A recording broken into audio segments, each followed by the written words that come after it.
Hi, we are Team 3, and this is our intercultural dialogue about Evidence 1, which is named EZLN. In this intercultural dialogue, we as a team got into roles to represent different organizations in order to conduct a dialogue for the indigenous people in Mexico. At UNICEF is here to serve the world's most disadvantaged children, and thus I'm here in behalf of all those indigenous and Afro-descendant kids who are suffering from inequality and inequity. Um, in Latin America, specifically in Mexico, the educational situation of children and adolescents of indigenous and Afro-descendant peoples continues to be marked by serious challenges in terms of access, adaptations in the teaching learning process, and the quality and relevance of educational content and material. Mm, Also, uh, since many time since a long time ago, these students have been characterized for having the most difficult in accessing education in accordance with their culture and in their mother tongue, even more so after the COVID-19 pandemic. As an international organization, our main goal is to give the right to quality intercultural education, and thus we are here to ensure that the agreement that we reach takes into account these children's best benefit. Okay, now I am Fernanda Esparza, and I am a representative of a UNDP, which is the United Nations lead agency for the international development. And I would like to mention that we, as a unit of the United Nations, we work with 170 countries to eradicate poverty and reduce inequality, which is one of the main reasons we are here today in this dialogue. We also help countries to develop policies, leadership skills, and partnering abilities to build resilience to achieve the sustainable development goals and set for the 2030 agenda. We focus on three main areas, which is the sustainable development, the democratic governance, and a peace building with climate resilience. And well, I would like to mention that we are here to listen what the government and the indigenous representatives have to say. But first, I would like to mention which is our plan for 2022 up to 2025. Here are six main pillars that we integrate to our plan, which are the signature solutions, and together with the enablers, which are digitalization, strategic innovation, and development in financing, we are going to find a method, a solution uh, for the directions of change, which are structural transformation, um, leaving no one behind, and building resilience. There are also some report from 2021 results that it can be helpful for us to find solutions that adjust for the indigenous people here in Mexico.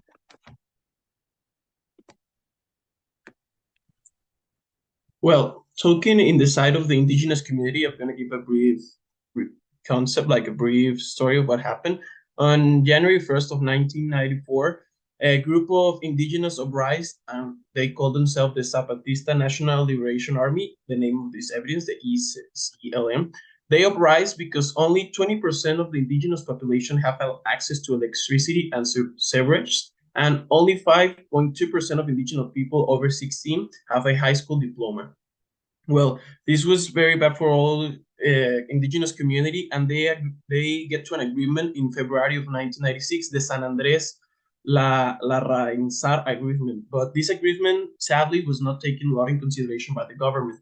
So with this new government that entered in 2018, so we asked the question of how we can consider and integrate more the cultural roots of our country that are the indigenous people to have a more equality and equity government. So, well, we established in 2018 the National Institute of Indigenous People, which, for the fulfillment of its mandatory, recognizes the character of indigenous people and also Afro-American communities in the subjects of public law. This means that this will try to respect more all of the things that indigenous people want, and that we will respect their lands and their culture, and we will be more open to dialogue with them to see what they need.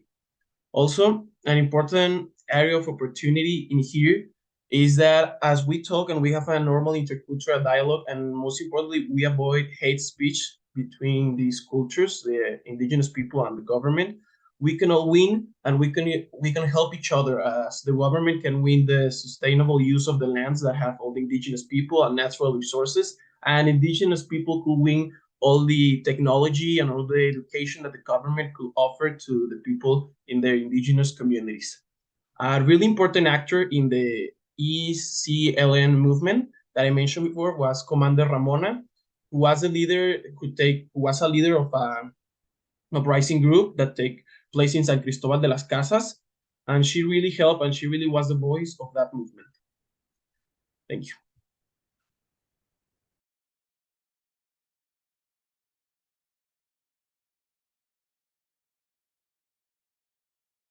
Here is some visual images of a indigenous group talking and having intercultural and respectful dialogue with the government. And in the next slide, we will see a picture of Commander Carmona. Thank you very much. I'm Cindy Chavler Reyes, and I represent the Mexican federal government with the vision of Article 1 of our political constitution of the Estados Unidos Mexicanos. All persons shall enjoy the human rights recognized as well as the international treaties to which the Mexican state is a party. Therefore, in order to offer guarantees for their protection, our proposal consists in the declaration of constitutionality through a profound reform to Article 2 of the Constitution, considering the request made in the San Andres La Alianza Agreement. The following, please. Evidently, the area they urges is the application of the principle of progressivity in human rights, given that it is our obligation as a state to ensure progress in the constructive development of human rights. Simultaneously, it implies a provision for the state with respect to any regression of rights. Therefore, contemplating cultural rights within our highest legislation ensures their safeguarding, regardless of the current government administration. Thank you. On behalf of the state from Chiapas, we have the Secretaría para el Desarrollo de Pueblos Indígenas, where we focus on the cultures Maya and Zoque. Over 12 indigenous. We focus to promote the dialogue and help them with anything they need. Like in the second picture, where we help them with food and water. It's part of our state plan from 2019 to 2024. Okay, now that each one of us has show its position, it is time to, I think, to get into a conclusion where in this case, which is the priority, the indigenous people can have benefits and be part of our project and plan. Based on the report, as I previously mentioned, from 2021, a suggestion is that we can help, just let me find it. We can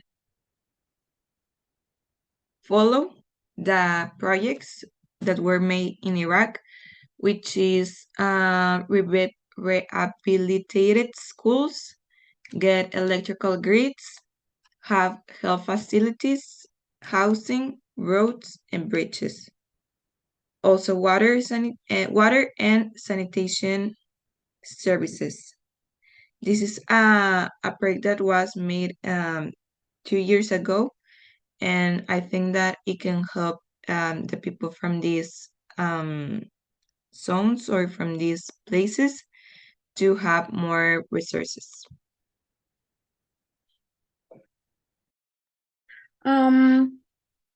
Despite the efforts made by the countries, the situation of the majority of the students of indigenous peoples and Afro-descendants is critical. And since education must be a relevant and quality service, UNICEF promotes dialogue and collaborative work between governments and organizations of these people. And as an organization, we take into account in order to guarantee that no student is left without education. Thus, we propose and we are gonna be responsible for gathering the demands and proposals of communities and organizations representing indigenous and Afro-descendant peoples at the subnational, national, and regional levels to give our help in case of need, and to be there to ensure that children get a quality education, because intercultural education aims to go beyond passive coexistence. It seeks for a multicultural societies to achieve an evolutionary and sustainable coexistence, fostering mutual knowledge, respect, and dialogue between different cultural groups.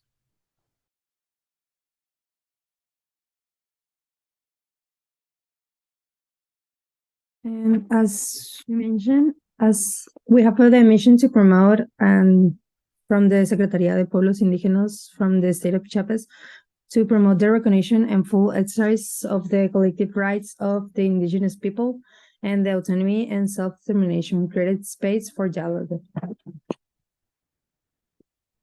From the federal government, a true order of the state can be conceived only to the extent that it allows the free action of the personality of the members of its social units and relies on the enrichment provided by the interaction of diverse personalities, collectives. It is necessary to reformulate the perspective of the nation from multiculturalism to interculturalism and to contribute to the adoption of laws that promote the equality of all cultures without you prioritizing one over the other.